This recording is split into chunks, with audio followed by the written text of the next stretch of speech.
সতর্কীকরণ। এই গল্পের সমস্ত ঘটনাবলী কাল্পনিক, বাস্তবের সাথে মিল থেকে থাকলে সেটা অনিচ্ছাকৃত ও কাকতালীয়। সান্ধ্য মজলিস কোনো রকম অপরাধমূলক কাজকে প্রশ্রয় দেয় না।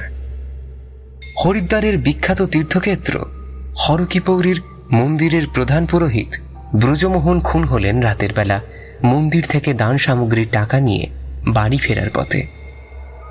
ওই খুনের সাথেই মন্দিরের ভক্তের দান সামগ্রীর টাকাও উধাও হল। যে খুন করেছে তাকে খুঁজে পাওয়া যাচ্ছে না, কিন্তু মন্দিরের পাণ্ডা গোবিন্দ বারবার মন্দির কমিটির সদস্য মোহনলালকে সন্দেহ করছে, আর সেই খুনি বলে গুজব রটাচ্ছে চারিদিকে। হরিদ্বারের ভারপ্রাপ্ত দারোগা এই কাজের তদন্ত করতে শুরু করেছে, আর সেই সাথেই বেসরকারি শখের গোয়েন্দা বিজয় শঙ্কর অবধি এই কেসে নিযুক্ত হয়েছে। কে এই খুনটা করতে পারে? বিজয় শঙ্কর কি পারবে আসল খুনিকে খুঁজে বার করতে? জানতে হলে শুনে নিন লেখক সুকান্ত দাসের কলমে আজকের এই গল্পটি, হরকিপৌরীতে খুন।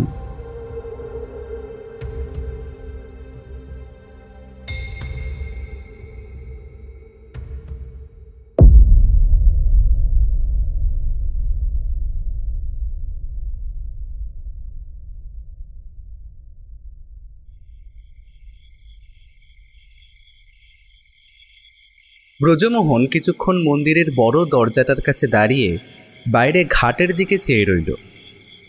বেশ কিছুক্ষণ আগেই ঘাটের কাছে সন্ধ্যা আরতি হয়ে গেছে। চারপাশে জ্বলতে থাকা প্রদীপের আলো এখনও যেন ঘাটের সিঁড়িগুলোর সামনে জলের প্রতিচ্ছবিটা তুলে ধরেছে। দেখতে দেখতে বেশ খানিকটা রাত হয়ে এসেছে। মাত্র কয়েক ঘন্টা আগে চারপাশের লোকজনের কোলাহল, কথাবার্তা সবকিছুই ভেসে আসছিল মন্দিরের দিক থেকে। এখন কিন্তু সেসব আর আসছে না। মন্দিরের পাণ্ডা ব্রজমোহনের সঙ্গে মন্দিরে যে পুরোহিত থাকে সে একটু আগে বাড়ির পথে রওনা দিয়েছে। ব্রজমোহন বাবুই তাকে চলে যেতে বলেছে। পুরোহিত কেদারনাথ তার সঙ্গে থাকতে চেয়েছিল, কিন্তু ব্রজমোহন তাকে সঙ্গে থাকতে দেয়নি। ব্রজমোহন বলেছে, কাল তো তোকে আবার আসতে হবে সকালে, আমি না হয় একটু পরেই আসবো। তুই আজ তাড়াতাড়ি বাড়ি ফিরে যা, এই কদিন তুই ভালোভাবে ঘুমাসনি। তাছাড়া পুজো তো মাসখানেক পরেই, তখন কত কাজ থাকবে। এই কটা দিন না হয় একটু তাড়াতাড়ি বাড়ি ফিরে যাস। ব্রজমোহনের কথা শুনে কেদারনাথ কিন্তু প্রথমে নড়তে চায়নি। তারপর যখন ব্রজমোহন একটু গলা তুলে বলেছে, তখন কেদারনাথ আর একটাও কথা না বলে সুরসুর করে বাড়ির পথে রওনা দিয়েছে। কেদারনাথ চলে যাওয়ার পর তার পথের দিকে কিছুক্ষণ তাকিয়েছিল ব্রজমোহন। অন্যদিন এমনটা মনে হয় না, কিন্তু আজ মন্দিরের দান বাক্স থেকে টাকা পয়সাগুলো তুলে নিয়ে সেগুলো গুনে তারপর এ পথে ফিরতে হবে। এমনিতে হরিদ্বারে চোর ডাকাতের উপদ্রব খুব একটা নেই। তাছাড়া মন্দিরের টাকা চুরি করতে যাবে কি? এখানকার আশেপাশের সকলেই ব্রজমোহনকে চেনে, শুধু চেনে নয়, তাকে ভক্তি শ্রদ্ধাও করে। তার সঙ্গে দেখা হলে তাকে হেসে প্রণাম করা ছাড়া কেউ কোনো কথা বলে না, সে বয়সে ছোট হোক কিংবা বড়। কিন্তু আজ সকাল থেকে ব্রজমোহনের মনটা যেন কেমন করছিল। মন্দিরের ভেতরে বিগ্রহের মুখের দিকে তাকিয়ে থাকতে থাকতে ব্রজমোহনের বুকের ভেতরটা কেমন যেন হু হু করে উঠছিল। ওই নদীর ঘাট, ওই ভেসে যাওয়া গঙ্গার জলে দেবতার উদ্দেশ্যে ফেলে যাওয়া ফুল, প্রদীপ, এমনকি মাটির ঘড়া, সিঁড়ির উপর বসে থাকা অপেক্ষারত ভক্তের দল, যারা ঈশ্বরের উদ্দেশ্যে নিজেদের সমস্তটুকু অর্পণ করে সামান্য শান্তি খুঁজতে চায়, তাদের দিকে তাকিয়ে মনটা কেমন যেন হচ্ছিল ব্রজমোহনের। এমনটা এর আগে কখনো হয়নি। ব্রজমোহনের যেন মনে হচ্ছিল বহুদূর থেকে একটা ডাক তার জন্য মাঝে মাঝে ভেসে আসছে। তার বহুদিন পরে বাবার কথা মনে পড়ছিল। বাবাই হরিদ্বারের গঙ্গার ঘাটের কাছে দাঁড়িয়ে তাকে অনেক কিছু শিখিয়েছে, অনেক কিছু বলেছে। এসব ভাবতে ভাবতেই ব্রজমোহন মন্দিরের ভেতরে ঢুকে আসে। বড় দরজাটা প্রথমে ভালো করে বন্ধ করে, তারপর ছোট দরজাটা বন্ধ করে দান বাক্স খুলে উপুর করে দেয় মন্দিরের ভেতরে মেঝের উপর। ঝনঝন শব্দ করে খুচরো পয়সা আর কাগজের নোটগুলো এদিকে ওদিকে ছড়িয়ে পড়ে। সে গুনতে বসে, 1, 2, 3, 174।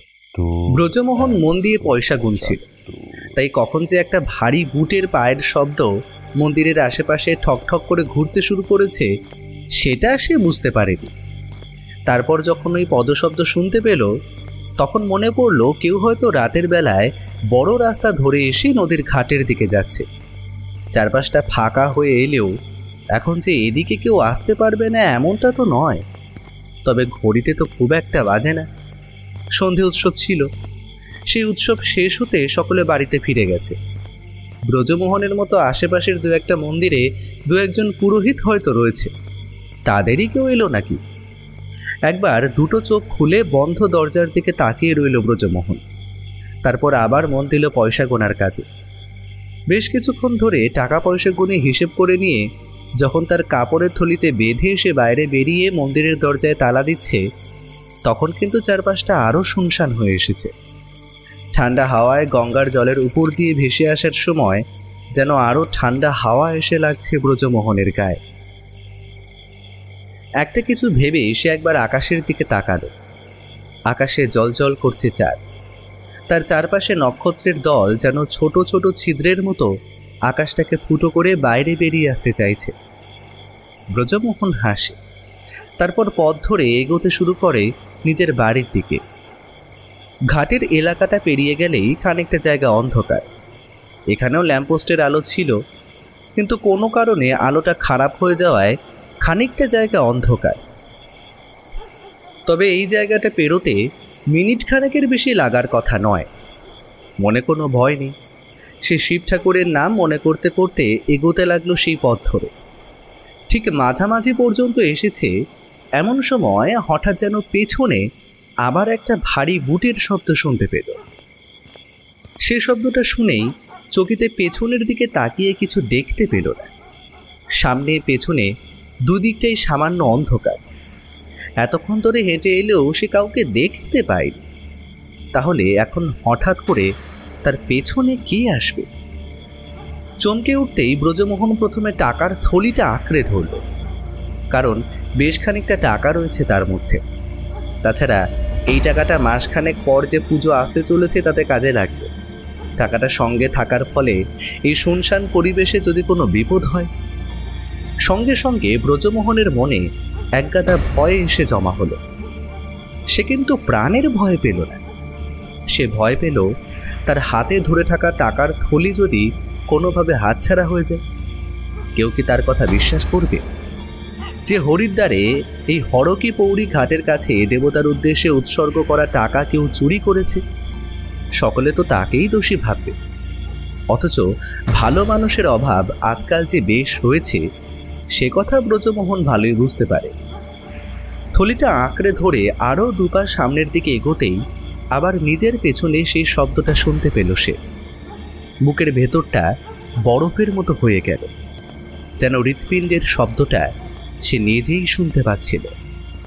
ঠিক তখনই পেছন থেকে যেন একটা চাপা ফ্যাসফ্যাসে শব্দ ভেসে এলো। ব্রজমোহন, বলেছিলাম না তোমায়, ও টাকা আমি নিয়ে যাব। কথাটা শোনার সঙ্গে সঙ্গে ব্রজমোহন পেছনের দিকে ঘুরতে যাবে, তার আগেই একটা হাত এসে তার মুখটা চেপে ধরল। ব্রজমোহন তার হাতটা ছাড়াবার চেষ্টা করল নিজের দুটো হাত দিয়ে। পেছনের দিকে হাত রেখে ওই টাকার থলিটা চেপে ধরল বটে, কিন্তু তার আগেই যেন তার মাথার ভেতরটা কেমন ঝিমিয়ে আর শরীরটা কেমন যেন অবসন্ন হয়ে এলো। যেন ওই মুহূর্তে দাঁড়িয়ে সে বুঝতে পারল তার নাকের কাছে চেপে ধরা কাপড়ের মধ্যে কিছু একটা ওষুধ মেশানো রয়েছে। গন্ধটা বেশ মিষ্টি, আর তাই তার মাথার ভেতরটা ঝিমঝিম করতে শুরু করেছে। তার চোখ দুটো ভারী হয়ে আসছে, তার শরীরের সমস্ত শক্তি যেন ধীরে ধীরে কমে আসছে। ব্রজমোহন আর চেষ্টা করতে পারল না। দুটো হাত নেমে এলো নিচের দিকে, সঙ্গে সঙ্গে তার শরীরটা নেমে আসতে লাগলো মাটিতে। সঙ্গে সঙ্গে ব্রজমোহনের মনে এলো তার হাতের পুটলির কথাটা। তখন সে বুঝতে পারল পেছন থেকে যে তার মুখটা চেপে ধরেছে সে তার পুটলিতে টান মেরেছে। ব্রজমোহন শরীরের সমস্ত শক্তি দিয়ে পুঁটলিটাকে আঁকড়ে ধরতে গেল। ঠিক তখনই আবার পেছন থেকে একটা ফ্যাস ফ্যাসে কণ্ঠস্বর বলে উঠল, টাকা ছেড়ে দাও ভদ্রমোহন, নইলে কিন্তু প্রাণ সংশয় অনিবার্য। ব্রজমোহন ভয়ে জড়ানো গলায় কিছু বলার চেষ্টা করল, কিন্তু কিছু বলতে পারল না। ঠিক তখনই তার কাঁধের কাছে নেমে এলো একটা ধারালো ছুরির আঘাত। কোনো রকমে ব্রজমোহনের মুখ থেকে বেরিয়ে এলো একটা আর্তনাদ। অবসন্ন, ক্লান্ত ও আহত ব্রজমোহনের শরীরটা আস্তে আস্তে নেমে এলো মাটির দিকে। ঠিক তখনই তার হাত থেকে ছিনিয়ে নেওয়া হলো পুঁটলিটা। ঝাপসা চোখে অন্ধকারের মধ্যে ব্রজমোহন দেখতে পেল একটা ছায়ামূর্তি হাঁটতে হাঁটতে এগিয়ে যাচ্ছে সামনের দিকে, আর শুনতে পেল কিছু কথা। কেউ যেন হাসতে হাসতে বলছে, বলেছিলাম না ভদ্রমোহন, ওই টাকা আমি নিয়ে যাব।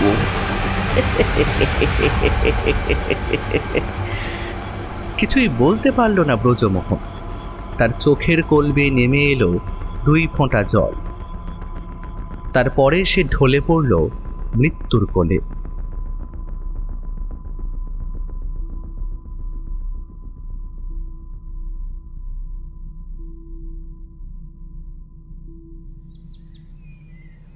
দারোগাবাবু, আপনি কিছু বুঝতে পারছেন? কিছুই তো বুঝতে পারছি না বিজয়শঙ্কর বাবু। কোথা থেকে যে কি হয়ে গেল, আপনার কি ধারণা? আমার ধারণা খুব বেশি কিছু নেই, কারণ গোটা ব্যাপার সম্পর্কে আমি এখনো তেমন কিছু জানি না। আমার গোটা ব্যাপারটা একবার যদি ভালো করে আপনি বলেন, তাহলে কিছু একটা আন্দাজ করতে পারি। এই যে পথে রাতের বেলা খুনটা হয়েছে, সেই পথে ওই সময় কেউ ছিল না? তেমনটাই তো জানা যাচ্ছে। ওই পথে ব্রজমোহন ছাড়া ওই সময় আর কেউ ছিল না। তবে খুনি নিশ্চয় ছিল। সেই ব্রজমোহনকে চোখে চোখে রেখেছিল। ওই অন্ধকার জায়গাটায় আসার পরই তার উপর আক্রমণ হয়, আর তার কাছ থেকে থলিটা ছিনিয়ে নেয়, আর তারপরই সে এখান থেকে চলে যায়। তারপরে সেই পথে আর কেউ যায়নি। পরদিন ভোরবেলার দিকে গঙ্গা স্নানে যাওয়ার সময় একদল ব্রাহ্মণদের গোটা ব্যাপারটা নজরে পড়ে। তারাই ফিরে এসে এলাকায় খবর দেয়। তাদের খবর শুনে ব্রজমোহনকে সেখান থেকে উদ্ধার করে আশপাশের লোকেরা। তারপরে পুলিশের খবর দেওয়া আর সবকিছু। আমি মাত্র দিন দুয়েক হলো হরিদ্বারে এসেছি। এখানে এসে যে এমন একটা ব্যাপারে সম্মুখীন হতে হবে তা কিন্তু আমি ভাবতে পারিনি দারোগাবাবু। আচ্ছা, আপনি এখানে এসেছিলেন কি কারণে? সে কথা পরে বলা যাবে। এবার বলুন তো, স্থানীয় লোকেরা কি ধারণা করছে? কোনো ছিনতাইকারী হবে, টাকা রয়েছে বুঝতে পেরেই ওভাবে তার ওপর আক্রমণ করেছে। তাছাড়া তো আর কোনো অন্য কারণ আমি খুঁজে পাচ্ছি না। বিজয়শঙ্কর কি যেন ভাবল। দারোগাবাবুর বাড়িতেই সে এসেছিল। আজ সকালেই খুনের খবরটা পেয়েছে, যদিও মৃতদেহ সকালেই পাওয়া গেছে। দারোগাবাবুর ঘরে চায়ের কাপে চুমুক দিতে দিতে গোটা ব্যাপারটা শুনছিল সে। দারোগাবাবু তার পূর্ব পরিচিত। এখানে সে আগেও একবার এসেছিল। তখন একটা বিশেষ প্রয়োজনে দারোগাবাবুর সঙ্গে সাক্ষাৎ হয়। আজ দারোগাবাবুর বাড়িতে চায়ের আমন্ত্রণে এসেই গোটা ব্যাপারটা শুনতে পায়। না দারোগাবাবু, আমার ব্যাপারটা তেমন বলে মনে হচ্ছে না। সে যাই হোক, এই মন্দিরের দান বাক্স থেকে টাকা পয়সা সেদিন বার করা হলো কেন? মাসখানেক পরে এখানে একটা বিশেষ পুজো রয়েছে। সেই কারণেই এই হরিদ্বারের হরকি পৌরতে প্রতি বছর এই সময়ে মন্দিরগুলোকে নতুন করে রং করে নতুন করে সাজিয়ে তোলা হয়। সেই কারণেই টাকাগুলো তোলা হয়েছিল, যাতে সেই টাকা এবং বাকিরা আরও কিছু টাকা পয়সা মিলিয়ে কাজটা সম্পন্ন করা যায়। তাও কত টাকা আসে ওখান থেকে? পাশাপাশি যে কটা মন্দির আছে সব কটা মন্দিরে আসলে একটা কমিটি রয়েছে। সেই কমিটির তত্ত্বাবধানে সমস্ত মন্দিরের টাকা একসাথে নিয়ে তার সাথে ওই কমিটির টাকা মিলিয়ে দেওয়া হয়। ব্রজমোহন যে মন্দির থেকে ফিরছিল সেই মন্দিরের সবচেয়ে বেশি টাকা আসে প্রতি বছর। অন্তত 10-12 হাজার টাকা তো আসেই। টাকার অঙ্কটা নেহাতি কম নয়, কিন্তু এর আগে কখনো মন্দিরের টাকা পয়সা চুরি হয়েছিল বা এমন ছিনতাই কিছু? দারোগাবাবু চায়ের শেষ চুমুকটা দিলেন, তারপর বললেন, না বিজয়শঙ্কর বাবু, এর আগে এমন কথা কখনো শোনা যায়নি। এই প্রথমবার। আর এই প্রথমবারই এখানে এমন রাতের অন্ধকারে কোনো একজন মন্দিরের পুরোহিতের মৃত্যু হলো। সকলের মতে লক্ষণটা শুভ নয়। এবারের পুজোটা ভালোভাবে হবে না। বিজয়শঙ্কর স্পষ্টভাবে কিছু বলল না। চুপ করে কি যেন ভাবতে লাগলো গভীরভাবে। একটু পরেই উঠে দাঁড়িয়ে বলল, দারোগা বাবু, আজকের মতো আমি চলি।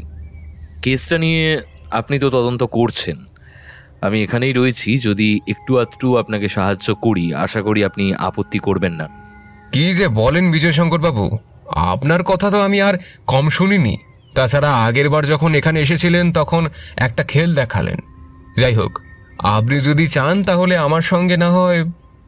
না দারোগা বাবু, আপনি তো জানেন আমি একাই তদন্ত করতে ভালোবাসি। তদন্ত করার কাজটা হলো স্বাধীনভাবে কাজ করার জন্য। খোলামেলাভাবে নিজের মনের মতো করে কাজ করতে না পারলে তদন্ত করে আনন্দ নেই। আর এমন একটা জায়গা যেখানে সব সময় সবাই ঈশ্বরের কথা বলে, এমন একটা জায়গায় সামান্য টাকার জন্য একটা পুরোহিতকে খুন, এ তো কম কথা নয়। এই তদন্তটা আমি করবই, তবে আপনার সাথে নয়, আলাদা। প্রয়োজন হলে আপনার কাছ থেকে কিছু তথ্য আমি নেব, কিংবা আপনার যদি প্রয়োজন হয় তাহলে আপনাকেও পরামর্শ দিতে পারি। কোন পথে এগোনো যায় বলুন তো? যে পথ কেউ ভাববে না সেই পথে এগোনোটাই প্রয়োজন। ওই মন্দিরের এই সমিতির ওপর কার আক্রোশ ছিল? এমন কেউ রয়েছে যে চায় না ওই মন্দিরের টাকা দিয়ে মন্দিরের রং কিংবা পুনর্নির্মাণ হোক। তাতে কি কারোর আপত্তি রয়েছে? এমন কাজ কে করবে? এই মন্দিরগুলো তো আমাদের এখানকার গর্বের বিষয় বিজয়শঙ্কর বাবু। তাহলে সেই কাজে কি কেউ বাধা দেবে? ব্যক্তি স্বার্থ যখন গুরুত্বপূর্ণ হয়ে পড়ে তখন কিন্তু বাকি আর কিছুই কাজে আসে না দারোগা বাবু।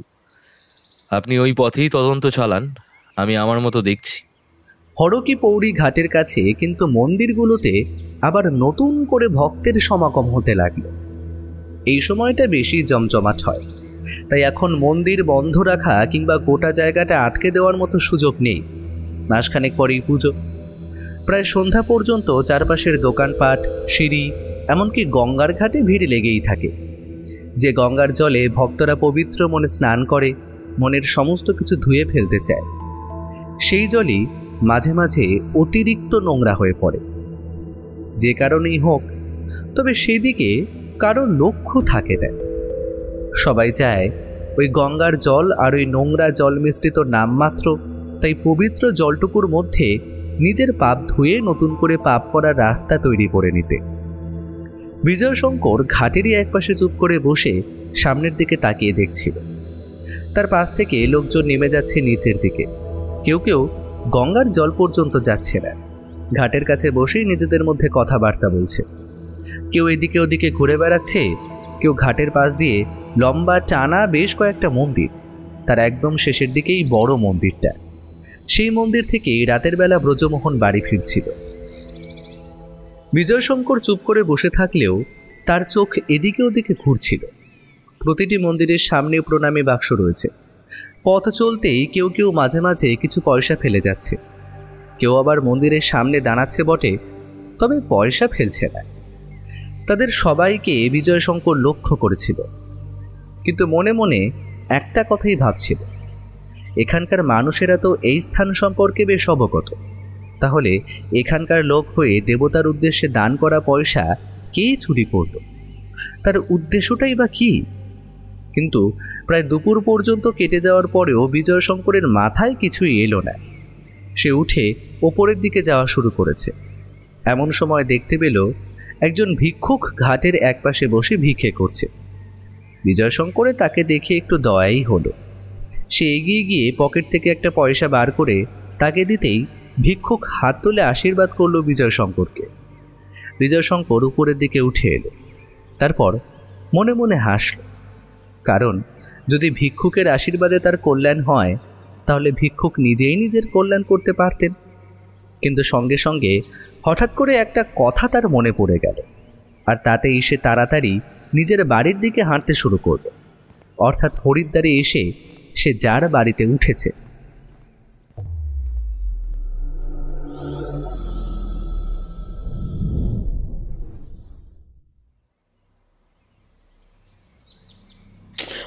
কিন্তু এভাবে হাত গুটিয়ে বসে থাকা তো চলে না, আমাদের কিছু একটা করতেই হবে। এভাবে বজ্রমোহনকে কেউ খুন করে মন্দির থেকে সমস্ত টাকা চুরি করে নিয়ে গেল, সেটা তো আর মেনে নেওয়া যাবে না। মন্দিরের কমিটির সকলে একত্রে জড়ো হয়ে ব্রজমোহনের ব্যাপারটা নিয়ে কথা বলছিল একদিন। সবাই বলল, টাকা তো গেছে, এ টাকা কি আর ফেরত পাওয়া যাবে? কিন্তু কাজটা করলো কে? এমন কাজ করার মতো মানুষ এখানে থাকতে পারে যার পাপের ভয় নেই? পাপের ভয়? ও পাপের ভয় সবাই করে না, বুঝলে? আর এখন ওসব কথা কেউ ভাবতেও চায় না। নিজের আখের গোছাতে পারলেই হলো। পান্ডার কথায় সকলেই এ কথা সে কথা বলল বটে, কিন্তু আসল কাজের কাজ কিছুই হলো না। মনে মনে পান্ডা স্থির করে নিয়েছিল যে সে নিজে গোটা ব্যাপারটা দেখবে। তবে তার সন্দেহ একজনের উপর রয়েছে। এই মন্দিরের কমিটিতে সেই একমাত্র লোক যে আগের বছর পর্যন্ত এই কমিটিতেই ছিল, কিন্তু বিশেষ কারণে তাকে আগের বার কমিটি থেকে বার করে দেওয়া হয়েছে। যদি সে এই কাজ করে থাকে, কিন্তু তার পক্ষে এটা করা সম্ভব নয়, কারণ সে এখন হরিদ্বারের বাইরে একটা বিশেষ কাজে গিয়েছে। কিন্তু খোঁজ খবর না নিলে তো আর চলে না। এই ভেবে পান্ডা সেদিন সন্ধ্যের দিকে গিয়ে উপস্থিত হলো ব্রজমোহনের বাড়িতে। বাড়িতে তার স্ত্রী ছাড়া আর কেউ নেই। পান্ডাকে দেখে ব্রজমোহনের স্ত্রী মাথায় ঘোমটা দিয়ে বারান্দায় এসে দাঁড়ালো। এমন একটা ঘটনা ঘটে যাওয়ায় তার গোটা চোখে মুখে শোকের ছাপ। তাছাড়া আগামী অনিশ্চিত ভবিষ্যতের কথা ভেবেও সে বিব্রত হয়ে থাকে সবসময়। পান্ডাকে সে বাইরের বারান্দায় পেতে রাখা চেয়ারে বসতে বলল। একটু ইতস্তত করে সে বলল, বলছি, কিছু খোঁজ খবর কি মিলল? কে ওনাকে পথের মাঝে এভাবে খুন করে গেল? দুনিয়াতে এমন পাষণ্ড থাকতে পারে? দেবতার টাকা চুরি করে, তাও আবার একজন পুরোহিতকে খুন করে।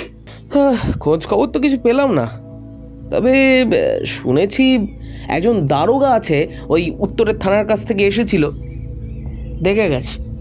পোস্টমর্টমের জন্য দেহটাও নিয়ে গেছে। সেই নাকি গোটা কেসটা তদন্ত করছে। যদি সে কিছু জানতে পারে তবে, কিন্তু আমার সন্দেহ হয় এই সমস্ত কিছু করেছে ওই মোহনলাল।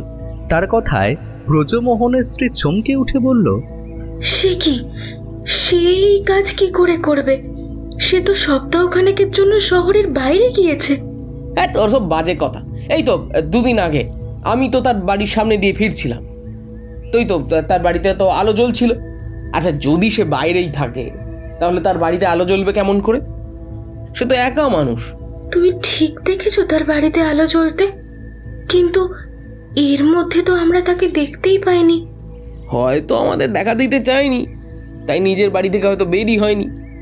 তকে তকে ছিল, ঠিক সময় বুঝে নিজের কাজ সম্পূর্ণ করেছে। ওই দিন মন্দিরের প্রধান পুরোহিত যে দান সামগ্রী নিয়ে একাই রাতের দিকে ফিরবে, সেই খবরটা সে জানতে পেরেছিল। হয়তো সেই খবরটা জানার পরই বাইরে যাওয়ার ছুতো করে কিছুদিন গা ঢাকা দিয়েছিল, যাতে তার কাজে সুবিধে হয়, কেউ তাকে সন্দেহ না করে। রসময়ী অর্থাৎ ব্রজমোহনের স্ত্রী একথায় চমকে উঠল। তার গোটা শরীর একবার শিরশির করে উঠল। মৃতদেহ দেখে তার বুকের ভেতরটা যেমন কেঁপে উঠেছিল, এখনো তেমনই হলো। দুটো চোখ খোলা অবস্থায় মাটির উপর পড়েছিল। ঘাড়ের কাছ থেকে রক্ত বেরিয়ে এসে মাটিটা ভিজিয়ে দিয়েছে। ছুরি দিয়ে আঘাত করা হয়েছে বোঝা গেলেও ছুরিটা কিন্তু সেখানে ছিল না, খুনি সেটা নিয়ে গিয়েছে। এবার দারোগাবাবু তদন্ত করতে এলে আমি দারোগাবাবুকে মোহনলালের নামটাই বলবো। আমার মনে হয় এই মোহনলাল সমস্ত কিছু করেছে, সব জানে বেটা। ও ছাড়া আর কেউ করতে পারে এই কাজ? তোমার কি মনে হয়? মনে নেই এই আগের বার যখন মন্দিরের টাকা নিয়ে ঝামেলা হলো, তখন মোহনলাল কি বলেছিল মনে আছে? রসময়ী শক্তপোক্ত মহিলা নয়, সে একটু নরম মনের মানুষ। তাই গোবিন্দ পান্ডার এসব কথা শুনে সে একটু ভয় পেয়ে বলে উঠল, এমন কাজ ওই মোহনলাল করতে পারে আমার ভাবতেও ঘৃণা হয়। আর যাই করুক, তাই বলে খুন করবে? পান্ডা এই সুযোগের অপেক্ষাতেই যেন ছিল। সে গলার স্বর সামান্য নামিয়ে এনে বলল, আরে বাবা, মোহনলালের আগেও অনেক এমন কাজ করেছে, তবে এই প্রমাণের অভাবে তার বিরুদ্ধে কিছুই প্রমাণ করা যায়নি, বুঝলে? এইবার কিন্তু একটা পুরো হাতে শক্ত প্রমাণ রয়েছে। যদি সেটা একবার দারোগাবাবুর হাতে তুলে দিতে পারি, তাহলে এই মোহনলালের ফাঁসির দড়ি থেকে কেউ বাঁচাতে পারবে না। তাই করো দাদা, তবে তুমি তাই করো। আমার তো আর এসব একদম ভালো লাগছে না। বাড়িতে খবর পাঠিয়েছি, বাবা আর ভাই এলে ওদের সঙ্গে নয় আমি এখান থেকে চলে যাব। এখানে আর আমি কি করতে থাকবো বলো তো? সে কি, এখন এখান থেকে চলে যাবে কেন? আর কটা দিন থাকো। আরে বাবা, মোহনলালের ফাঁসির দড়িটা ঝুলিয়ে দিয়ে তারপর না হয়। রসময়ী মনে মনে ভাবল, যদি মোহনলাল সত্যিই এই কাজ করে থাকে তাহলে তার শাস্তি হওয়া প্রয়োজন। এক্ষুনি এখান থেকে যাওয়া চলবে না, এখন এখানেই থাকতে হবে। পান্ডা রসময়ীর সাথে কথা বলে তার সন্দেহটা জানতে এসেছিল, তাই আবার বলল, আচ্ছা, তোমার কি মনে হয় বলো তো? তোমাকে বজ্রমোহন এর মধ্যে কিছু বলেছিল? না গো, আমায় তো কিছুই বলেনি। তবে বলছিল বেশ কিছুদিন ধরে নাকি ওর মনটা বড় কুগাইছে, আর কিছুই নাকি ভালো লাগছে না। মন্দিরে গিয়েও নাকি ভগবানের দিকে একভাবে চেয়ে থাকতো, ভালোভাবে খেতেও না, জানো, কিছুই করতো না। কি যে হয়েছিল কি জানি। আমার কপালে তো আর সুখটুক কখনোই ছিল না। আর দেখো, মানুষটাও অসময়ে চলে গেল দাদা। পান্ডার বসল না, রসময়ের বাড়ি থেকে উঠে এলো। মোহনলালকে সে সন্দেহ করে, শুধু এখন নয়, অনেক আগে থেকেই সন্দেহ করে। আর তাকে সন্দেহ করার পেছনে অনেক কারণ রয়েছে। পান্ডা হাঁটতে হাঁটতে মন্দিরের কাছে গিয়ে দাঁড়ালো। মন্দিরে আবার আগের মতোই পুজো আর্চা চলছে। এখন বিকেলের সময়, একটু পরেই গঙ্গার ঘাটে আরতি শুরু হবে। সেই আরতি দেখার মতো, কিন্তু সেসব লিখে তখন পান্ডার মন রইল না। আজ মন্দিরের এদিকে ওদিকে ঘুরতে ঘুরতে সে এমন কিছু একটা খুঁজতে লাগলো যাতে ব্রজমোহনের খুনের ব্যাপারে একটা তথ্য পাওয়া যায়। মনে মনে সে স্থির সিদ্ধান্ত নিয়ে নিয়েছে, ব্রজমোহনের অপরাধীকে সে ছাড়বে না। দারোগা তদন্ত করছিল অন্য পথে। সে প্রথমেই মন্দিরের গোটা কমিটির সঙ্গে কথা বলেছিল। তবে যখন পান্ডা তাকে মোহনলালের কথা জানালো, তখন দারোগাবাবু মোহনলালের ব্যাপারে খোঁজ নিয়ে দেখল সত্যিই সে সপ্তাহখানেক ধরে শহরের বাইরে রয়েছে। সে ব্যবসায়ী মানুষ, ব্যবসার কাজেই তাকে বাইরে যেতে হয়েছে। আরও সপ্তাহখানেক লাগবে তার ফিরতে। মোহনলাল একা মানুষ, কিন্তু আশেপাশের লোকেরা তার এই কথা জানিয়ে দিল। তাছাড়া এখানেও তার ব্যবসা রয়েছে, একটা দোকানও রয়েছে। দোকানের ছেলেটির সঙ্গে দারোগাবাবু কথা বলে মোহনলালের ব্যাপারে সমস্ত কিছুই জানতে পারল। পান্ডা তাকে যে কথা বলেছিল সেই কথাটা দারোগাবাবুর মনে খচখচ করতে লাগলো। যদি মোহনলাল বাড়িতে না থাকে তাহলে তার ঘরে রাতের বেলা আলো জ্বালিয়েছিল কে? কিন্তু তখন সে আর কথাটায় ভেঙে পড়ল না। ভালো করে মোহনলালের ব্যাপারে খোঁজ খবর নিতে গিয়ে আরও একটা কথা জানতে পারল। আগের বছর মন্দির কমিটির টাকা পয়সা নিয়ে কি একটা সমস্যা দেখা দিয়েছিল, আর তখনই সকলে মিলে মোহনলালকে এবং আরও একজনকে কমিটি থেকে বার করে দেয়। তার নাম ছিল জয়ন্ত প্রসাদ। দারোগা তার ব্যাপারেও খোঁজ খবর নিতে লাগলো একটু একটু করে, কিন্তু গোটা ব্যাপারটা এমনভাবে করতে লাগলো যেন চট করে কেউ বুঝতে না পারে। বিজয়শঙ্কর তাকে এই প্রস্তাব দিয়েছিল। সেদিন বিকেলে দারোগা বিজয়শঙ্করের বাড়িতে তার সঙ্গে দেখা করতে গেল। বিজয়শঙ্কর যার বাড়িতে আশ্রয় নিয়েছে তিনি একা মানুষ। বিজয়শঙ্কর ও দারোগা বেশ খুশি হলো। বাড়ির মালিকও বেশ খুশি হয়েছিল। তাকে ঘরে বসিয়ে এ কথা ও কথার পরে দারোগাবাবু বলল, কিছু তো বুঝতে পারছি না বিজয়শঙ্কর বাবু। এই মন্দির কমিটির সঙ্গে দুজনের আদায় কাজ করার সম্পর্ক রয়েছে। আগের বছর টাকা নিয়ে বেশ কিছু সমস্যা হয়েছিল, তাই মোহনলাল আর জয়ন্ত প্রসাদ নামে দুজনের সঙ্গে এদের শত্রুতা। এর মধ্যে মোহনলাল শহরের বাইরে রয়েছে, অথচ গোবিন্দ নামের এক পান্ডা বলল ওই মোহনলাল এমন কাজ করে থাকতে পারে। এদিকে জয়ন্ত প্রসাদের ব্যাপারেও খোঁজ নিয়েছি, কিন্তু সে বেশ বড় মাপের মানুষ, এমন ছোটখাটো কাজ সে করবে বলে মনে হয় না। এদের দুজনের মোটিভ কি হতে পারে বলে আপনার মনে হয়? যদি মোহনলাল কাজটা করেছে বলে মনে করা হয় তাহলে তার মোটিভ 10-12 হাজার টাকা। আগের বছর সে ওই টাকাটা মন্দিরের পুনর্নির্মাণের কাজেই কিছুটা ব্যবহার করেছিল। বাকি টাকাটা মন্দিরের হিতের জন্য এমন কোনো ব্যবসা করা যায় তার কথা সে বলেছিল, যাতে বছরে বছরে বেশ কিছু টাকা লাভ হয়, আর তাতে মন্দিরের জন্য অন্য কারোর ওপর নির্ভর করে থাকতে হবে না। কিন্তু তার এই প্রস্তাবে কেউ রাজি হয়নি, আর তাতেই মতবিরোধ হয়। সে কমিটি ছেড়ে দেয়। আর এই দ্বিতীয় লোক জয়ন্ত প্রসাদের ক্ষেত্রেও শক্ত একটা মোটিভ রয়েছে। বেশ বড় মাপের লোক হলেও এই মন্দিরের কমিটির সমস্ত ভার সে নিজের হাতে নিতে চেয়েছিল। কিন্তু গোটা কমিটির লোকেরা তেমনটাও হতে দেয়নি। আসলে মন্দির থেকে প্রতি বছর বেশ কিছু টাকাই আয় হয়। সেই টাকা মন্দিরে পুনর্নির্মাণের ব্যবহার করার পরেও বেশ খানিকটা থেকে যায়। তাতেই বছরের দুটো মেলা এবং একটা বড় উৎসব করা হয়। বুঝতেই পারছেন বিজয়শঙ্কর বাবু, এই গোটা টাকা পয়সার ব্যাপারটা যদি একজনের হাতে চলে আসে তাহলে সে নিজের মতোই মন্দির এবং এখানকার সমস্ত কিছু চালাতে পারবে। তাতে এই হরকিপৌরি ঘাটের একটা আধিপত্য ওই জয়ন্ত প্রসাদের হাতে চলে আসবে। আচ্ছা দারোগা বাবু, এই সব কিছুর মধ্যে আপনার ব্রজমোহনের সাথে কারোর শত্রুতার কথা কখনো মনে হয়নি?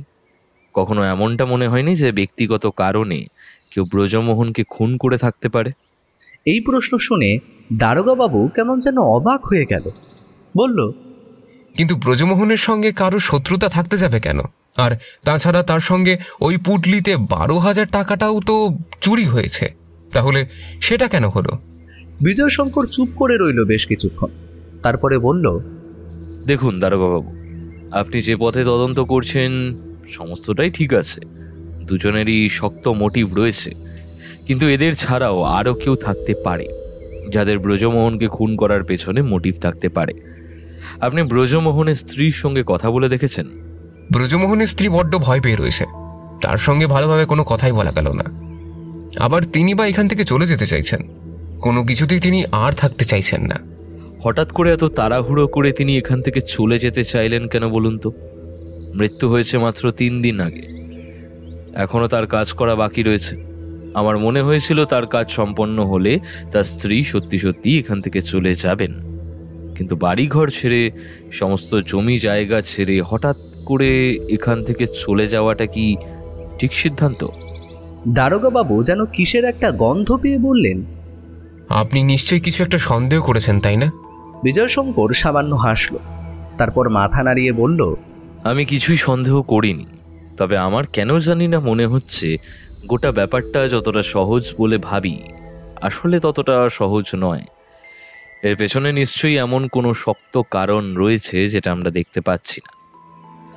হরকিপৌরি এই মন্দিরের 12,000 টাকা, এই সমস্ত কিছুর বাইরেও এই ব্রজমোহন, তার স্ত্রী, পাণ্ডা গোবিন্দ, মোহনলাল, এমনকি জয়ন্ত প্রসাদের আরও একটা জীবন রয়েছে। সমস্ত কিছু একসাথে মিলিয়ে ফেললে হবে না দারোগাবাবু, আলাদা আলাদা করে ব্যাপারটা ভাবতে হবে। কিন্তু সমস্ত মোটিভগুলোই তো একটা জিনিস জড়িয়ে ধরে রয়েছে, সেটা হলো এই মন্দিরের কমিটি আর তাদের টাকা পয়সা। এর বাইরে আর কি স্বার্থ থাকতে পারে? ব্যক্তিগত স্বার্থ দারোগাবাবু। ব্যক্তিগত স্বার্থে যদি কেউ ব্রজমোহনকে খুন করে থাকে তাহলে সে চোর হতে পারে। তার ব্যক্তিগত স্বার্থ ওই ব্রজমোহনের টাকাগুলো চুরি করা, আবার অন্য কোনো ব্যক্তিগত স্বার্থের জন্য কেউ ব্রজমোহনকে খুন করে থাকতে পারে। তার ব্যক্তিগত স্বার্থটা কি সেটাই আমাদের খুঁজে বার করতে হবে। বিজয়শঙ্কর কথাগুলো বলল বটে, কিন্তু তার কণ্ঠস্বর গম্ভীর হয়ে এলো। সে যে কথাগুলো খুব গভীরভাবে ভাবতে ভাবতে বলছে তা বুঝতে দারোগাবাবুর অসুবিধে হলো না। দারোগাবাবু উঠে পড়লেন, বললেন, আর বুঝতে পারবো না বিজয়শঙ্কর বাবু, বেরোতে হবে, আমার আরও কিছু কাজ রয়েছে। আসলে শুধু এই ব্যাপারটা নিয়ে তো থেমে থাকলে হবে না, সামনে এখানে উৎসব রয়েছে, সে সমস্ত নিয়ে পাহারা বাড়াতে হচ্ছে, না হলে বুঝতেই পারছেন নানান সমস্যা। দারোগাবাবু, এই আপনার পাহারার মধ্যে সবাই তো পুলিশের পোশাকে থাকবে। আচ্ছা, একটা কাজ করা যায় না?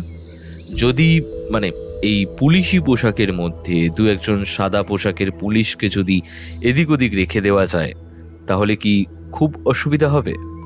দারোগাবাবু আর দাঁড়ালেন না, তার বড্ড দেরি হয়ে গিয়েছিল। তিনি বেরিয়ে দরজার সামনে এসে বললেন, 2 দিন যেতে দিন, আর সবাই ওদিকে ব্যস্ত, এখন কাউকেই বার করতে পারবো না। 2 দিন যাক, আমি দেখছি।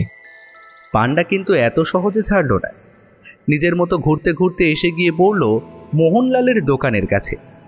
মোহনলালের দোকান যে চালায় তার নাম রামচরণ। সে পাণ্ডা গোবিন্দকে চেনে।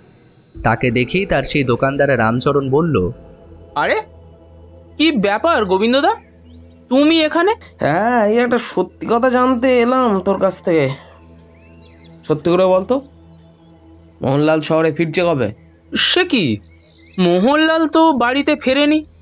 আর মোহনলাল বাড়িতে ফিরলে আমি তো জানতে পারবো। আর সে দোকানের কাজেই বাইরে গিয়েছে, যত তাড়াতাড়ি সে ফিরতে পারবে তত আমাদেরই ভালো, আর না হলে দোকানের ব্যবসায় ভাটা পড়েছে। পান্ডা এগিয়ে গেল সামনের দিকে। রামচরণের একদম চোখের কাছে চোখ রেখে বলল, সত্যি করে বল রামচরণ, মোহনলাল ফিরেছে কিনা? যেদিন বজ্রমোহন খুন হয়েছে সেদিন বিকেলে সে ফিরে এসেছে, তাই না? তারপর আবার বজ্রমোহনকে খুন করে পরদিন সকালেই চলে গেছে। রামচরণ অবাক হয়ে তাকিয়ে রইল তার দিকে। দোকানে দু একজন খদ্দের ছিল, তারা ওদের হাতাহাতি হবে বুঝতে পেরে দুজনকে সরিয়ে দিল। রামচরণ গলা তুলে বলল, এই শোনো, মিথ্যা কথা বলে কোনো লাভ নেই। মোহনলাল শহরে ফেরেনি এখনো, সে 1 সপ্তাহ পরে ফিরবে। আমি আজই তাকে টেলিফোন করে এখানে আসতে বলছি, তারপর দেখব। পান্ডাও কম যায় না, সেও গলা তুলে বলল, হ্যাঁ হ্যাঁ, যা খবর দে যা। আমিও দেখব ওই বজ্রমোহনের খুনের অপরাধে যদি ওকে ফাঁসির দড়িতে না ঝোলাতে পারি তাহলে এই আমার নামও গোবিন্দ না। আশেপাশের লোকেরা ছিল তাই রক্ষে, না হলে একটা হাতাহাতি হয়ে যেতে পারত। আর এই ভিড়ের মধ্যে দোকানপাটের আড়ারে একজন চুপ করে দাঁড়িয়ে লক্ষ্য করছিল পান্ডা, গোবিন্দ এবং রামচরণের এই উত্তপ্ত বাকবিতণ্ডা। সে কিন্তু এগিয়ে এলো না। তার মুখে একটা অদ্ভুত হাসি দেখা গেল। হাসতে হাসতে সে সামনের দিকে পথ ধরে কোথায় যেন চলে গেল।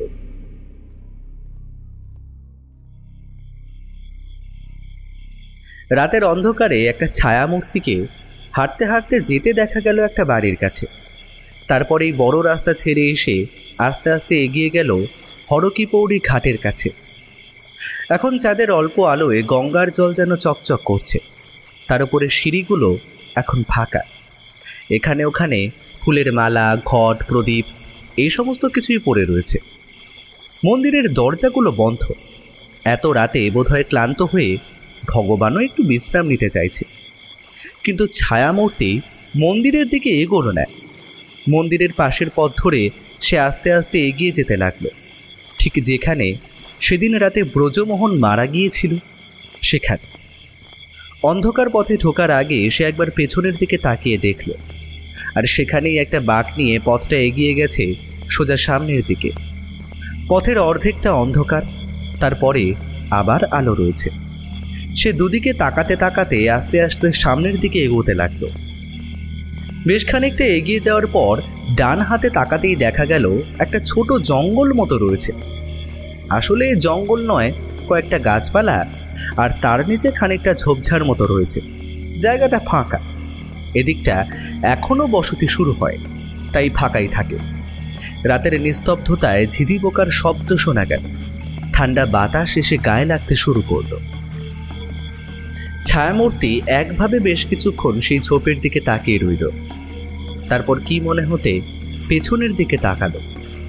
হাঁটতে হাঁটতে এগিয়ে এলো সামনের দিকে, ঠিক যেখানে ব্রজমোহনের মৃতদেহটা পড়েছিল সেখানটা এসে তারপর আবার সামনের দিক আর পেছনের দিকে তাকিয়ে দেখল।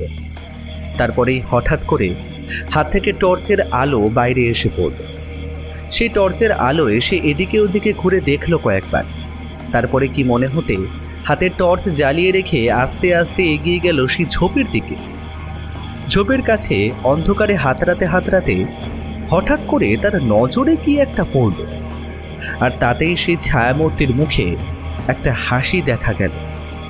সেই হাসিটা মুখে জিগিয়ে রেখে সে হাতের টর্চটা নিভিয়ে দিল।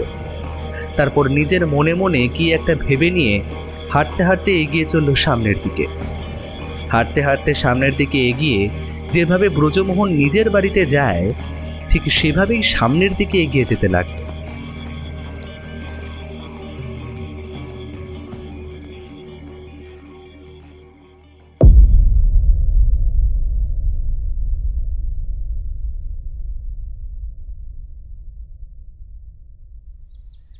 দেখুন জয়ন্তবাবু, আপনার সাথে কিন্তু এই গোটা মন্দির কমিটির একটা ঝামেলা হয়েছিল, আর এই সমস্ত কিছুর পিছনে কিন্তু আসলে ছিল ব্রজমোহন। সে মন্দিরের দায়িত্ব আপনার হাতে তুলে দিতে চাইনি, তাই আপনার তার উপর একটা রাগ থাকারই কথা। দারোগাবাবু, আপনি যে আপনার কাজ করছেন সে কথা আমি জানি, কিন্তু আপনি বড় ভুল সন্দেহ করেছেন আমায়।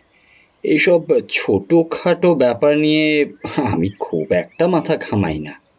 হ্যাঁ, মন্দিরের দায়িত্ব আমি নিতে চেয়েছিলাম। সে দায়িত্ব নিলে গোটা মন্দির এবং আশেপাশের সমস্ত কিছু আমি নিজের মতো করেই সাজাতে পারতাম। ওরা প্রতি বছর একবার করে রং বদলায়, সংরক্ষণ করে, তবে নতুন কিছু নিয়ে ভাবে না। আমি মন্দির এবং এই হরকি পৌরি ঘাটের দায়িত্ব পেলে গোটা ঘাটের ভোল বদলে ফেলতাম। দেখতেন তখন কত লোকেরা এখানে আসতো। তাছাড়া আশেপাশে কাছাকাছি লোকেদের থাকার আরও কিছু ব্যবস্থা করতাম, তাতে এখানকারই নাম হতো। তবে লোকেরা যখন চায়নি, তখন আমার কি দরকার এসব করার? শুধু শুধু এসব ঝামেলায় আমার না থাকলেও চলে। আমার নিজের ব্যবসা রয়েছে, আর তাছাড়া আমার এত সময়ও নেই। তার মানে আপনি বলতে চাইছেন ব্রজমোহনের মৃত্যুর পেছনে এবং ওই 12,000 টাকা চুরি যাওয়ার সঙ্গে আপনার কোনো সম্পর্ক নেই? ওই সামান্য কটা টাকার জন্য ব্রজমোহনকে কেউ খুন করতে পারে, সে কথা আমি ভাবতেই পারছি না। ওরকম টাকা তো আমার প্রতিদিন এদিকে ওদিকে খরচ হয়ে যায়, আবার মাঝে মাঝে হাতে চলেও আসে। দেখুন, যদি আমি কাউকে খুন করি তাহলে সেটা বড় কোনো কারণের জন্য করব, এমন ছোটোখাটো কারণের জন্য। আর ব্রজমোহনের মতন সামান্য এক পুরোহিতের সঙ্গে আমার শত্রুতা কিংবা বন্ধুত্ব দুই হয় সমানে সমানে। কি বুঝলেন তো? দারোগাবাবু, আপনি এসেছেন, চা জল খাবার খান, তারপরে। হাতের ইশারায় কথাটা বললেন জয়ন্তবাবু, কিন্তু তার এমন ঔদ্ধত্য দেখে দারোগাবাবুর মোটেই ভালো লাগলো না। কিন্তু এই গোটা কেসে সন্দেহ আপনাদের দুজনের ওপরই হচ্ছে, মোহনলাল আর আপনার উপরে। তবে আপনি যখন গোটা ব্যাপারটাকে উড়িয়ে দিতে চাইছেন, তাহলে আমার আর কিছুই বলার নেই। তবে পরবর্তীতে যদি কোনো সাক্ষ্য প্রমাণ আপনার বিরুদ্ধে আসে, তখন কিন্তু। দারোগাবাবু, আমি এখনো আপনার সঙ্গে ভালোভাবে কথা বলছি, তার মানে এটা নয় যে এটাই আমার আসল রূপ। প্রয়োজনে আমি কিন্তু আমার আসল রূপটা দেখাতে পারি, তাই শুধু শুধু আমায় ঘাঁটাতে আসবেন না। আমি যখন একবার বলেছি এই কাজটা আমি করিনি, তখন এই কাজটা কিন্তু আমি করিনি। এসব ছোটোখাটো কাজ আমি করি না। যদি চাইতাম তাহলে তার জন্য আমি লোক লাগিয়ে রাখতে পারতাম, তবে এতে আমার কোনো লাভ নেই। আপনি একবার ভেবে দেখুন, ব্রজমোহনকে মারলেই তো আর আমি মন্দিরের দায়িত্ব পেয়ে যাব না, কি তাই না? সেটা কিভাবে পাবো তার ব্যবস্থা আমি করছি। দারোগাবাবু আর কিছু বললেন না। চা বা জলখাবার কিছুই তিনি খেলেন না, বেরিয়ে এলেন। কিন্তু তার কেমন যেন মনে হলো জয়ন্তবাবু মিথ্যে কথা বলছে না। তার যদি সত্যিই ব্রজমোহনকে খুন করানোর প্রয়োজন হয়, তাহলে তার জন্য তিনি যে কোনো লোককেই লাগিয়ে দিতে পারেন, আর ওই সামান্য কতক টাকার জন্য তিনি মোটেই খুন করাবেন না। আর সে তো ঠিকই বলেছে, ব্রজমোহন মারা গেলেই তো আর তিনি মন্দিরের দায়িত্ব পেয়ে যাচ্ছেন না। কিন্তু তাহলে খুন করল কে? মোহনলাল টেলিফোন পেয়ে তাড়াতাড়ি বাড়িতে ফিরে এলো। বাড়িতে এসে প্রথমে থানায় গেল দারোগাবাবুর সঙ্গে দেখা করতে। দারোগাবাবু থানায় বসে নিজের কাজ করে চলেছেন। এমন সময় মোহনলাল এগিয়ে এসে তার সঙ্গে দেখা করতে বলতেই কনস্টেবল তাকে আটকাল। তারপর নিজের পরিচয় দিয়ে যখন মোহনলাল দারোগাবাবুর সঙ্গে দেখা করার সুযোগ পেল, তখন দারোগাবাবু বেশ অবাক হয়ে গিয়েছিল এই দেখে যে মোহনলাল নিজে তার কাছে এসেছে। দারোগাবাবু, এইসব কি শুনছি? হ্যাঁ, ওই গোবিন্দ পাণ্ডা নাকি আমার নামে নালিশ করেছে। শুধু নালিশ নয়, সে হলপ করে বলছে ব্রজমোহনকে খুন তুমি করেছ। ব্রজমোহনের সঙ্গে তোমার নাকি শত্রুতা ছিল। মোহনলাল ঈশ্বরের দিব্যি করে বলল, বিশ্বাস করুন দারোগাবাবু, আমি কিচ্ছু করিনি। ব্রজমোহনের সঙ্গে আমার কোনো শত্রুতা ছিল না। আগের বছর মন্দির কমিটির সঙ্গে আমার একটু ঝামেলা হয়েছিল, সে কথা ঠিক। আসলে আমি তাদের বলেছিলাম মন্দিরের টাকাটা পুরোপুরিভাবে ওভাবে খরচ না করে যদি কিছুটা টাকা রেখে সেটা ব্যবসার কাজে লাগানো যায়, তাহলে মন্দিরের আলাদা একটা ব্যবসা থাকবে, তাতে মন্দিরেরই উন্নতি হবে। তবে সকলেই ভেবেছিল আমি সে টাকা আমার ব্যবসার কাজে লাগাতে চাইছি। মিথ্যা অবশ্য বলবো না, খানিকটা চেয়েছিলাম বটে, তবে যা করতাম ওই মন্দিরের ভালোর জন্যই করতাম। তাতেই যা একটু কথা কাটাকাটি হয় এবং আমি কমিটি ছেড়েও দিই, কিন্তু তার মানে তো এটা নয় যে আমি ব্রজমোহনকে খুন করব। ব্রজমোহনের খুন যেদিন হয়েছে সেদিন যে তুমি শহরের বাইরে ছিলে তার প্রমাণ দিতে পারবে? শুধু সেদিন নয়, আরও প্রায় 5 দিন আগে আমি শহর ছেড়েছি। ব্যবসার কাজেই আমায় বাইরে যেতে হয়েছিল। রামচরণের টেলিফোন পেয়ে আমি তাড়াতাড়ি ফিরে এলাম। ওই পান্ডা গোবিন্দ আমার দোকানে গিয়ে রামচরণের সঙ্গে হাতাহাতিও করে এসেছে। সে নাকি বলেছে আমায় ফাঁসির দড়িতে ঝোলাবে। ওই পান্ডা গোবিন্দ মোটেই ভালো লোক নয় দারোগাবাবু। ওই গোবিন্দর ব্রজমোহনের বউয়ের ওপর কুনজর ছিল। এমন একটা কথায় দারোগাবাবু একটু অবাক হয়ে গেল। আর ঠিক সেই মুহূর্তে থানার দরজা দিয়ে ভেতরে এসে ঢুকল বিজয় শঙ্কর। তাকে দেখে দারোগাবাবু বলে উঠল, আরে বিজয় শঙ্কর বাবু, আপনি এখানে? বিশেষ প্রয়োজনে এখানে এলাম। আর শুনলাম মোহনলাল নাকি... এই তো মোহনলাল, কবে ফিরলে? রামচরণের টেলিফোন পেয়ে বুঝি... মোহনলাল বিজয় শঙ্করকে চেনে নেয়। সে তার কথায় একটু অবাক হয়ে দারোগার দিকে তাকালো। দারোগাবাবু হেসে বলল, এই বিজয় শঙ্কর বাবু হলেন একজন গোয়েন্দা।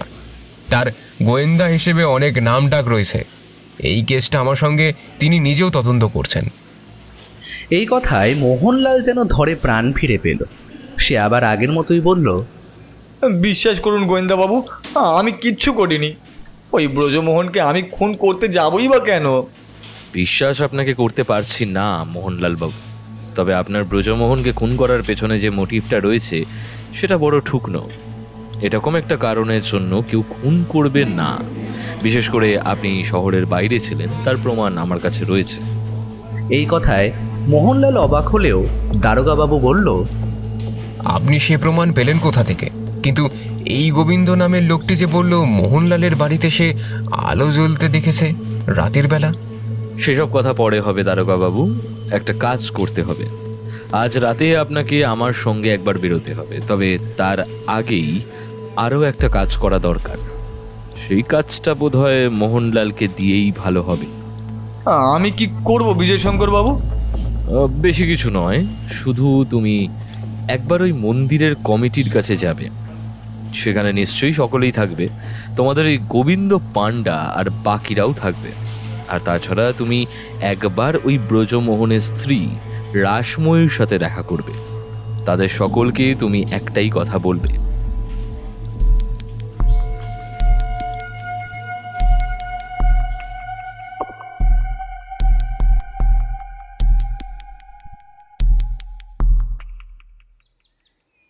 আমার দারোগাবাবুর সঙ্গে কথা হয়েছে। দারোগাবাবু জানিয়েছে যেখানে ব্রজমোহনের খুন হয়েছে সেখানে খুনি একটা প্রমাণ রেখে গিয়েছে। ওইখানেই পাশে একটা ঝোপ জঙ্গল ছিল, সেখানে পুলিশ আগে ভালোভাবে দেখেনি, তবে এখন পুলিশ সেখানে ভালোভাবে দেখবে বলেছে।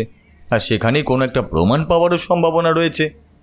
আমার আজই কথা হলো, কাল সকালে পুলিশ একবার সেখানে দেখতে যাবে।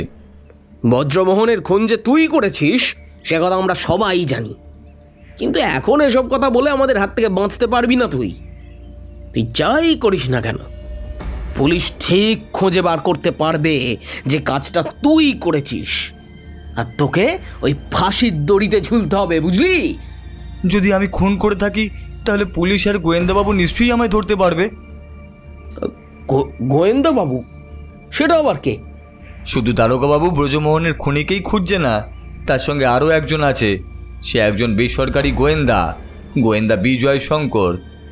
সেই বলেছে যেখানে ব্রজমোহন মারা গেছে তার আশেপাশে কিছু একটা পাওয়া গেলেও যেতে পারে। পুলিশ সবটা ভালোভাবে খুঁজে দেখেনি। আশেপাশের ঝোপ জঙ্গল কাল সকালে পুলিশ খুঁজে দেখবে। মন্দির কমিটির সকলের এই কথায় বেশ আশ্চর্য হলো। পুলিশ একবার তদন্ত করেছে, গোটা জায়গাটা খুঁজে দেখেছে, আবার তারা খুঁজে দেখবে? মোহনলাল কিন্তু সেখানে দাঁড়ালো না, বলল, হ্যাঁ, এখনই বাড়ি ফিরতে হবে। কাল সকালে আবার পুলিশের তদন্ত হয়ে যাবার পর আমায় আবার ফিরে যেতে হবে। শুধু শুধু তোর জন্য আমাকে এখানে আসতে হলো। তুই রামচরণের সঙ্গে যদি হাতাহাতি না করতি তাহলে কাজ সেরেই আমি এখানে আসতাম। পান্ডা গোবিন্দ কিন্তু আর কিছু বলল না। মোহনলাল যখন চলে যাচ্ছে তখন একবার হিসে গলায় সে বলল, এই তুই বজ্রমোহনকে খুন করেছিস, তোকে পুলিশ ছাড়বে না, তোকে পুলিশ ছাড়বে না। ওই নতুন গোয়েন্দা নিশ্চয়ই কিছু একটা খুঁজে বার করতে পারবে, যেটা তোকে অপরাধী প্রমাণ করবে। কথাটা বলে পান্ডা হঠাৎ করে উঠে গিয়ে মোহনলালের গলা চেপে ধরতে গেল। মোহনলালও চেপে ধরল পান্ডার গলা। হুলুস্থুলু কাণ্ড পড়ে গেল ঘরের মধ্যে। যে ঘরে বসে ওরা কথা বলছিল সেটা মন্দির কমিটির মিটিংয়ের জায়গা, কিন্তু এমন ঘটনায় সবাই অবাক হয়ে গেল। তাড়াতাড়ি সবাই মিলে দুজনকে যখন ছাড়িয়ে নিল, তখন পান্ডা আর মোহনলাল দুজনেই রাগে ফুঁসছে। মোহনলাল চাপা চাপা গলায় বলল, আমার গায়ে হাত দেওয়া? হ্যাঁ, তোকে আমি দেখে নেব, এই বলে দিলাম, তোকে আমি দেখে নেব। তোকেও আমি দেখে নেব। তোকে যদি না আমি ফাঁসির দড়িতে ঝোলাতে পেরেছি, তাহলে এই আমার নামও গোবিন্দ না। মোহনলাল বেরিয়ে এলো। তারপর হাঁটতে শুরু করলো ব্রজমোহনের স্ত্রী রসময়ীর বাড়ির দিকে। পথে নেমে বেশ খানিকটা হেঁটে আসার পর হঠাৎ করে মোহনলালের মুখে একটা অদ্ভুত হাসি দেখা গেল। পান্ডার হাতের আঙুলের নখগুলো তার গলার কাছে চেপে বসেছিল, আর তাতেই তার হাতের নখে গলার কাছটা সামান্য ছড়ে গেছে। সেখানটা চিরবির করে জ্বালা করছিল বটে, তবে মোহনলাল সেই সব দিকে ভ্রুক্ষেপ করল না। তার বদলে হাঁটতে হাঁটতে এগিয়ে যেতে লাগলো সামনের দিকে, যেন মোহনলালের কোনো একটা দুর্ভিসন্ধি সম্পূর্ণ হয়েছে।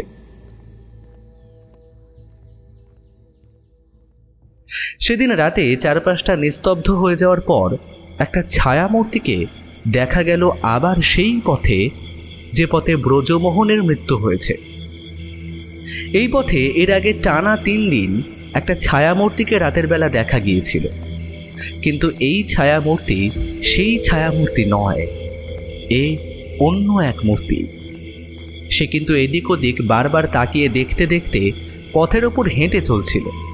কেউ তাকে দেখতে পারছে নাকি সেটাই তার বারবার পেছনে ফিরে দেখার উদ্দেশ্য ছিল। হাঁটতে হাঁটতে সে যখন সেই অন্ধকার জায়গাটায় এলো, তখন একবার থমকে দাঁড়িয়ে চারপাশটা দেখে নিল। ঝিঝি পোকার ডাক ছাড়া আর কোথাও কোনো শব্দ নেই। হঠাৎ করেই সে তার কোমরের খুঁট থেকে কি যেন একটা বার করে আনলো। সেটা হাতের মুঠোর মধ্য থেকে একবার খুলে দেখল। তার হাতের মুঠোর মধ্যে রয়েছে একটা লকেট। সেটা হাতে নিতেই তার মুখে অদ্ভুত হাসিটা যেন এই অধো অন্ধকারের মধ্যেও ঝিলিক দিয়ে উঠল। মনে মনে সে বলল, এবার তোকে কে বাঁচাবে মোহনলাল? তোকে এবার কে বাঁচাবে? আমি তোকে বলেছিলাম না, ফাঁসির দড়ি তোর গলায় আমি দেবই। তোর জন্য আমি সব কিছু হারিয়েছি, তোকে আর কেউ বাঁচাতে পারবে না। কথাটা ভেবে সেই ছায়ামূর্তি আবার আস্তে আস্তে সামনের দিকে এগিয়ে গেল, যেখানে ব্রজমোহনের মৃতদেহ পড়েছিল। তার থেকে একটু এগিয়ে ডান হাতে একটা ঝোপ রয়েছে। সেই ঝোপের কাছে সে এক মুহূর্ত থমকে দাঁড়াল। তারপর হাতের সেই লকেটটা ছুঁড়ে দিল সেই ঝোপের দিকে। একটা খসখস শব্দ করে সেটা ঝোপের ওপাশে অন্ধকারের মধ্যে গিয়ে পড়ল। আকাশে যেটুকু চাঁদের আলো ছিল তাতে তার মুখটা ভালোভাবে দেখা যায় না। একটা কাপড়ে তার মুখ ঢাকা রয়েছে। সে আবার হাঁটতে হাঁটতে পেছনের পথে এগিয়ে গেল, কিন্তু নিজের বাড়ির দিকে না গিয়ে সে যেতে লাগলো ব্রজমোহনের বাড়ির দিকে। কিন্তু সে খেয়াল করে দেখল না, সে পেছনের দিকে হাঁটা শুরু করার সঙ্গে সঙ্গে দুটো ছায়ামূর্তি অন্ধকারে কোথা থেকে যেন বেরিয়ে এসে তার পিছু নিল। কিন্তু তারা আড়ালে আড়ালেই রইল। অন্ধকারের মধ্যে আড়ালে থেকে পিছু নিতে লাগলো তার। ছায়ামূর্তি যখন হাঁটতে হাঁটতে একদম রসময়ীর বাড়ির কাছে এসে পড়েছে, তখন কি মনে হতে একবার পেছনের দিকে তাকালো, কিন্তু কাউকেই দেখতে পেল না। রসময়ীর বাড়ির কাছে এসে সে দরজায় ধাক্কা দিল। রসময়ী ঘরের ভেতর থেকে বলে উঠল, কে? আমি গোবিন্দ, দরজা খোল। রসময়ী ভেতর থেকে দরজা খুলে দিল।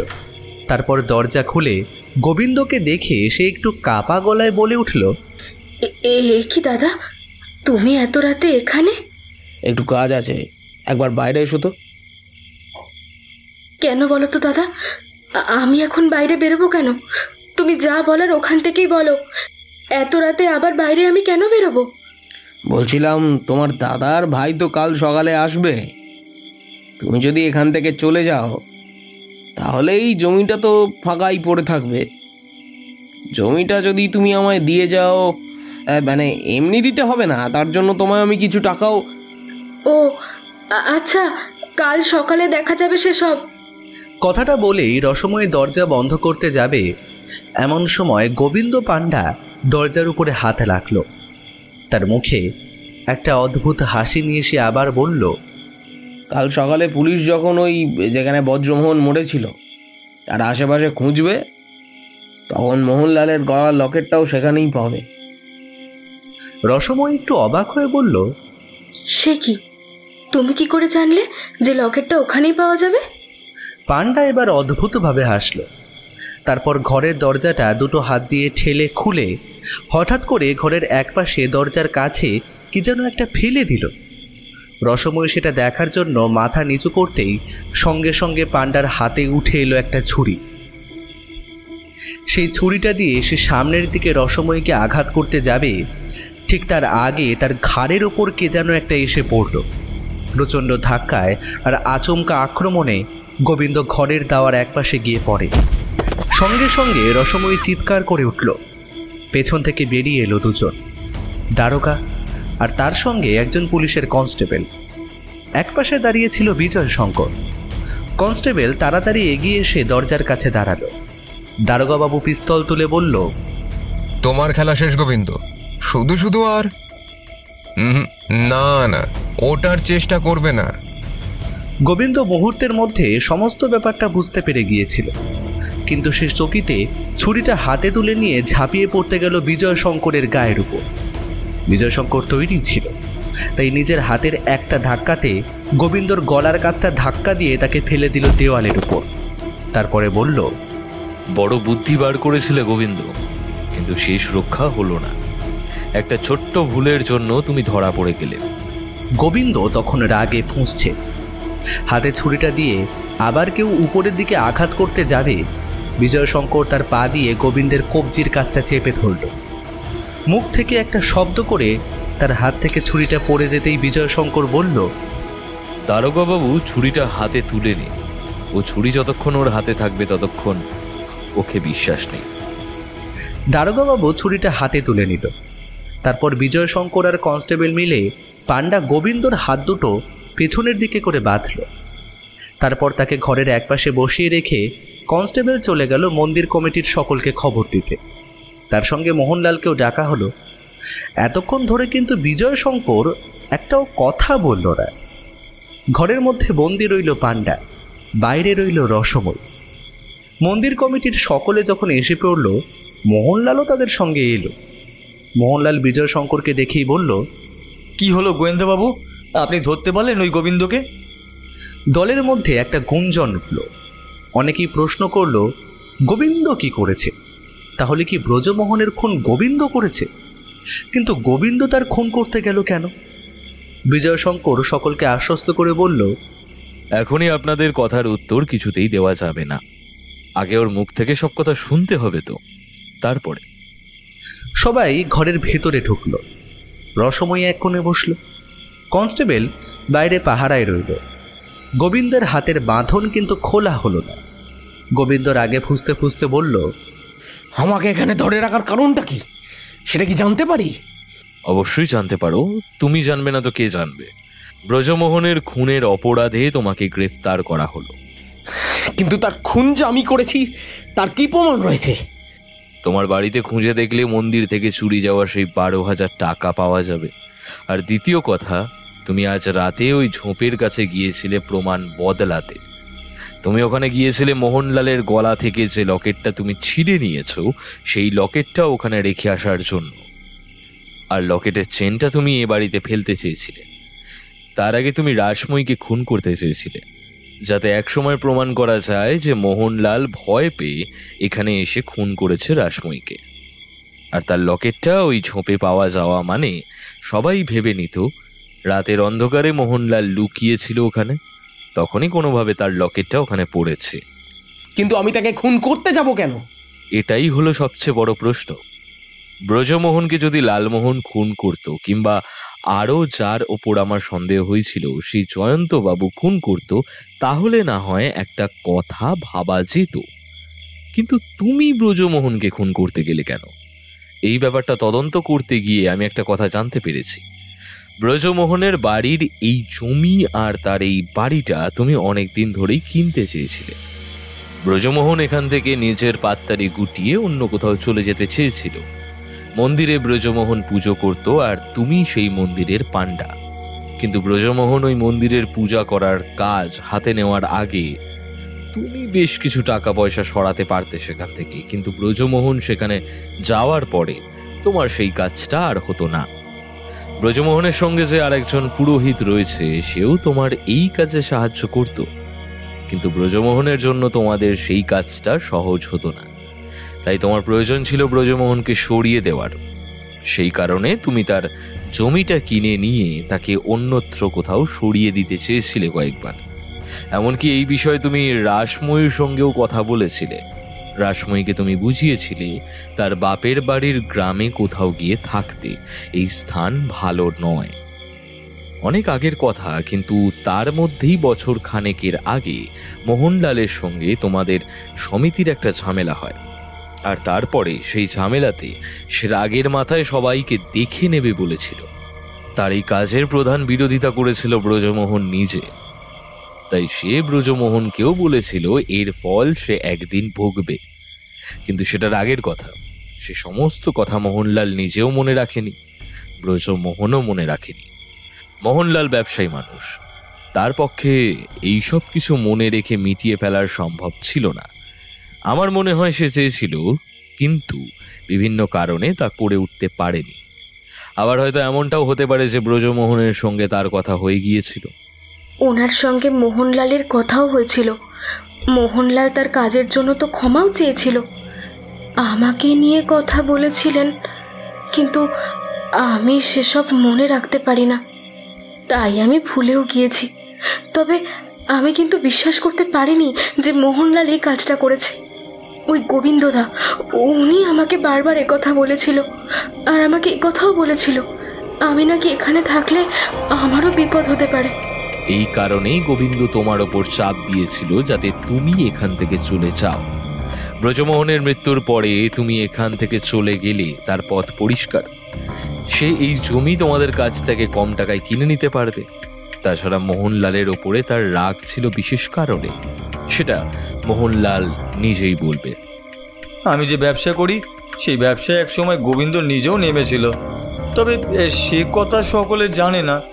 তবে সেই ব্যবসায় সে বিশেষ সুবিধা করতে পারেনি, কারণ এই অঞ্চলে আমার ব্যবসার কথা সকলেই জানে এবং আমার ব্যবসার নামও রয়েছে। গোবিন্দ আমার সঙ্গে ব্যবসায় পেরে উঠতে না পেরে আমায় মনে মনে তার শত্রুই ভাবত। সে আমার ব্যবসা বন্ধ করার চেষ্টাও কয়েকবার করেছিল, কিন্তু রামচরণ বেশ বুঝদার লোক, তার উপরে ব্যবসার ভার ছেড়ে দিয়ে আমি নিশ্চিন্তেই থাকি। সে দু একবার রামচরণকে ভাঙানোর চেষ্টাও করেছিল। গোবিন্দ সমস্ত চেষ্টাই করেছিল, কিন্তু পরে বুঝতে পারল ব্রজমোহনকে খুন করলে তার সমস্ত উদ্দেশ্য সাধন হবে। প্রথমত সে মন্দিরের টাকাটা আত্মসাৎ করতে পারবে, দ্বিতীয়ত ব্রজমোহনের খুনের দায় মোহনলালকে যদি ফাঁসিয়ে দেওয়া হয় তাহলে তার ব্যবসা ভেঙে নতুন করে সে ব্যবসা করতে পারবে। তাছাড়া ব্রজমোহনের মৃত্যুর পরে রসময়ী এখান থেকে চলে যাওয়ার আগে ওই 12,000 টাকার মধ্যে যদি জমিটা কিনে নিতে পারে তাহলে তো সোনায় সুহাগা। কি গোবিন্দ, এমনটাই ভেবেছিলে তো, তাই না? বেশ, তাই এই সমস্ত কিছু তোমরা আদালতে প্রমাণ করতে পারবে তো? আমার হাত কিন্তু অনেক লম্বা, অনেক চেনা জানা আছে অনেক বড় বড় উকিল জজদের সঙ্গে। তোমার চেনাশোনা যেই থাকুক না কেন, তোমায় কিভাবে ফাঁসির দড়িতে ঝোলাতে হয় তা আমিও দেখব। এমন বুদ্ধি নিয়ে তুমি মন্দিরে পাণ্ডাগিরি করো? তোমার তো ওই গঙ্গার জলে ডুবে মরা উচিত। তোমার মতো মানুষ পাণ্ডা হয় কি করে তা আমি বুঝি না। এই কনস্টেবল, ওকে টানতে টানতে নিয়ে চলো। কনস্টেবল গোবিন্দকে টানতে টানতেই নিয়ে চলল। পুলিশের জিপ দাঁড় করানো ছিল বড় রাস্তার কাছে, সেখানে গিয়ে তাকে তোলা হলো। পেছনে কি হলো তার কথা আর কেউ জানল না। পরের দিন সকালে এসে রসময়ীর দাদা আর তার ভাই রসময়ীকে নিয়ে গেল। ব্রজমোহনের সম্পত্তি রক্ষার দায়িত্ব নিল মোহনলাল। সে জানালো সেই সম্পত্তি সঠিক দামে বিক্রি করে ঠিকঠাক টাকা রসময়কে সে দিয়ে দেবে। কিন্তু রসময় সে টাকা নিতে চাইল না। সম্পত্তি বিক্রির টাকা ওই মন্দিরের কমিটিকে দিয়ে দিতে বলল। সেই টাকায় এবারের উৎসবটা না হয় লাগুক, তাতে যদি ব্রজমোহনের আত্মা শান্তি পায়। বিজয়শঙ্কর এরপর যে কাজে হরিদ্বার গিয়েছিল সেই কাজে মন দিল। তবে দারোগাবাবু এর মধ্যে মাঝে মাঝে এসে বিজয়শঙ্করের সাথে দেখা করে যেত। এমন একটা কেস বিজয়শঙ্কর না থাকলে তিনি সত্যিই যে সমাধান করতে পারতেন না, সে কথা তিনি ছাড়া আর কেউ বোধ হয় ভালো জানেন না। তবে গোবিন্দের ফাঁসি হয়েছিল, সকলেই তার বিরুদ্ধে সাক্ষী দিয়েছিল। সাক্ষীর ভিত্তিতে এবং বিজয়শঙ্কর আর দারোগার সঠিক কেসের বুননে গোবিন্দ আর বাইরে বেরোতে পারেনি, তার ফাঁসি হয়ে যায়। তবে এর মধ্যে একটা রহস্যই থেকে গিয়েছিল। মোহনলালের বাড়িতে রাতের বেলা গোবিন্দ যে আলো দেখেছিল সেটা কি সত্যি, নাকি গোবিন্দ ইচ্ছে করেই মিথ্যে কথা বলে মোহনলালকে ফাঁসাতে চেয়েছিল, সে কথা কিন্তু কেউ জানতে পারেনি।